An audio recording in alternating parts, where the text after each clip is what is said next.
പ്രിയപ്പെട്ട വിദ്യാർത്ഥി സുഹൃത്തുക്കളെ, കാലിക്കറ്റ് യൂണിവേഴ്സിറ്റിയുടെ 4 വർഷ ഡിഗ്രി വിദ്യാർത്ഥികളുടെ സെക്കൻഡ് സെമസ്റ്റർ റിസൾട്ട് കഴിഞ്ഞ 26-ാം തീയതി വന്നു.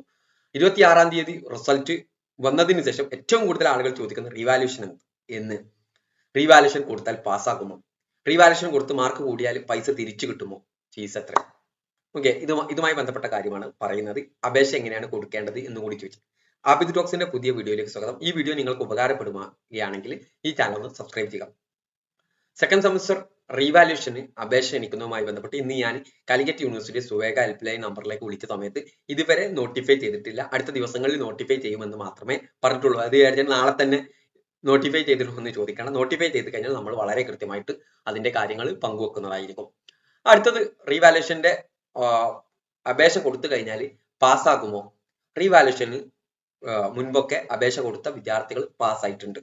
ഓക്കെ, അതിനുള്ള ഒരു പ്രധാന കാരണം, നിങ്ങൾ റീവാലുവേഷൻ ചെയ്യുന്ന സമയത്ത് നിങ്ങളെ പേപ്പർ റീവാലുവേഷൻ നിങ്ങൾ അപേക്ഷ കൊടുത്തു, ആ റീവാലുവേഷൻ ചെയ്ത് കഴിഞ്ഞ് അത് നിങ്ങളെ കയ്യിലേക്ക് റീവാലുവേഷൻ ചെയ്യുന്ന ആൾക്ക് പേപ്പർ കിട്ടുമ്പോൾ അതിൽ മുൻപ് ആള് നോക്കിയ മാർക്ക് അതിൽ ഉണ്ടാവില്ല.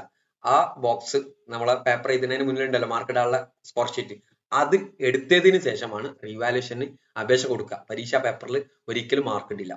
ഓക്കെ, അങ്ങനെ പുതിയ ആള് റീവാല്യൂ ചെയ്യുന്ന സമയത്ത് അയാൾക്ക് മുൻപത്തെ മാർക്ക് അറിയാതെയാണ് റീവാല്യൂ ചെയ്യുക എന്നുള്ളത് ഒന്നാമത് മനസ്സിലാക്കാം. അപ്പോൾ മാർക്ക് കൂടാനുള്ള സാധ്യതയുണ്ട്, കുറയാനുള്ള സാധ്യതയുണ്ട്. പക്ഷേ കുറഞ്ഞു കഴിഞ്ഞാൽ അത് നമ്മളെ നിലവിലുള്ള മാർക്കിനെ എഫക്ട് ചെയ്യില്ല.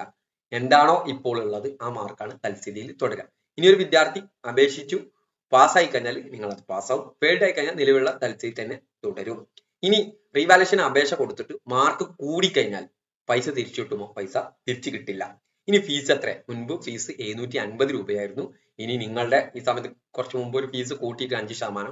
ഇനി അതിന്റെ അപേക്ഷ സമർപ്പണം വന്നു കഴിഞ്ഞാലേ കൃത്യമായിട്ട് പറയാൻ സാധിക്കുള്ളൂ. അപേക്ഷ കൊടുക്കേണ്ടത് സ്റ്റുഡൻസ് പോർട്ടൽ വഴിയാണ്. ആ സമയമാകുമ്പോൾ നമ്മൾ വളരെ കൃത്യമായിട്ട് നിങ്ങളിലേക്ക് ആ വീഡിയോ പങ്കുവെക്കുന്നതായിരിക്കും. Okay, thank U.